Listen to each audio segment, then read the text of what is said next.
Coach, You as a Sean? yeah.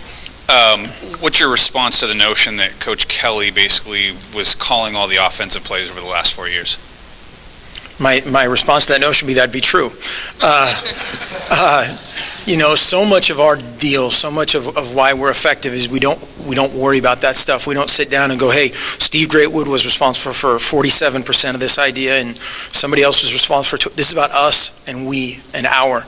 And as soon as we start worrying about that, that kind of stuff, that's where we get off track.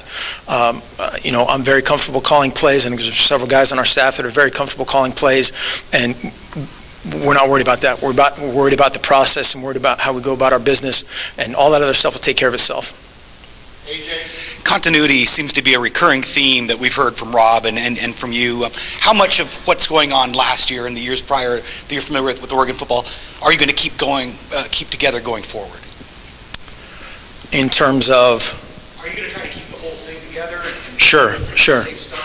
For the most part, again, kind of going back to the question about our personality, we're different guys, and the things that have made this place special are this place and these people. And again, you look around and there's so many members of the athletic department. That's very humbling, the response that's gone on here. But our staff is outstanding. These guys, again, could be anywhere in the country almost, and they've chosen to be here with us and with these players. And again, I think that speaks volumes to what we're all about. You kind of just touched on it, the personality difference between yourself and Chip. We see what we see in the media. How would you describe your difference, and how does that affect what you'll do as a head coach versus how Chip was as a head coach? I have no idea. I think you might want to ask the players some of that stuff. I think it's going to be the 99.2%.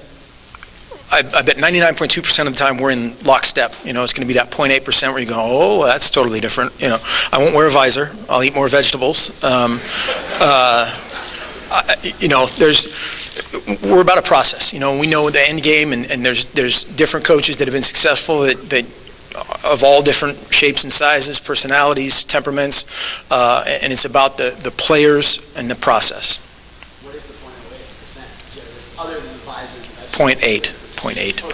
Yeah. That's a little more. It's a little more. I don't know. That's for maybe you guys to decide and define. Kind of going off that, are there any immediate changes you see that you're going to want to make this year? Any things you're going to want to change from years past as head coach? I don't think there's anything that's going to be outwardly apparent. I think any year you streamline stuff, whether it's how you recruit, how you run practice, just all of the kind of the littler things, the finer things that you refine your process. But I don't think there's going to be anything outwardly hugely different. We're not going to get in the wishbone. We're not going to be under center with 4 tight ends, and there's not going to be too much noticeably different, I don't think, to the layman. Rob? Just to clarify, because you commented earlier, I think that the staff situation would kind of be finalized and you'd announce it later, but you also have mentioned a couple times here how guys could be other places, and which would seem to imply that a lot of guys are going to stick around. I'm very much hoping that is the case. Yeah, what I meant is our staff is very talented. These guys have had a ton of opportunities throughout their careers, not only now, but in the past of having the opportunity to go other places, and they've chosen to stay here. And I think, again, it's a belief in this place, and again, the players, the Oregon brand, whatever you want to call it, is a powerful thing. It's a great place to live. It's a tremendous university to work for, administration, support, etc. That means a lot to me that those guys are willing to stick it out. What I meant by the process here is right now, we have 2 holes to fill, is what it looks like, and we will do our best to make that happen expeditiously. Adam's doing it. Go ahead, Rob. What was that? 2 holes? Well, Jerry Azzanero has departed, and obviously Chip Kelly has departed. It's been in the news. Who? When do you get fitted for your personalized hot tub? We did not talk about that. Mullins acknowledged you had a couple opportunities to interview for other head coaching jobs this season, earlier this offseason. Was that ever tempting for you? And is that something over the last 4 years? What was obviously you're very emotional about this, what was the in particular kind of kept you here when, like you said, so many others have had opportunities as well? I didn't say so many others, so many other coaches, yeah. I love this place. Again, the biggest thing about this place that is special right now is our players. To be around our guys, I believe so much in them, it's really hard to convince a group of guys that age to not think about, 8 months from now. It's to think about the next minute and the next hour and the next day, and to focus on what really matters. And these guys have, again, just what I talked about earlier, just an unshakable commitment to that and to each other, and it's very special. My family's here, are happy here. My wife is happy here. I've learned very quickly that is the most important thing in all of this. But this is a special place to me. And we talked about a lifetime contract, was not able to get that done, but maybe we'll earn that here down the road.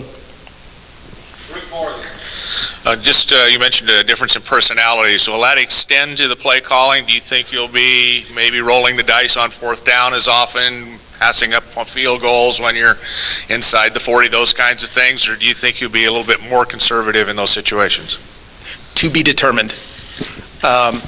We're going to try to score. We're going to try to win in those situations, and more importantly, we're going to try to prepare great. And that's something I think that we're very similar. All those other situations are moments that get excruciatingly analyzed post fact. So, and I'm willing to take the beating on that very well. Coach Helfrich here. Mark here in the back. Okay. What is the Mark Helfrich mission statement as you move forward now? Also, can you talk about Scott Frost as your offensive coordinator, maybe what his duties will be, and of course, will you allow us into practice now? That was 3 questions. Limit to 1 question. 1 question. I'll take the first one. Was my mission is to go recruiting as fast as possible. Our mission right now, the number 1 mission as far as our priorities is making sure our players feel good about everything. And again, we're going to surround them. We're going to lose a couple support staff members, a couple people that were very integral parts of these guys' lives, and we're going to hire great people. These guys deserve nothing less, and to make them feel comfortable with that, which I think they are, and we talked about that a little bit last night.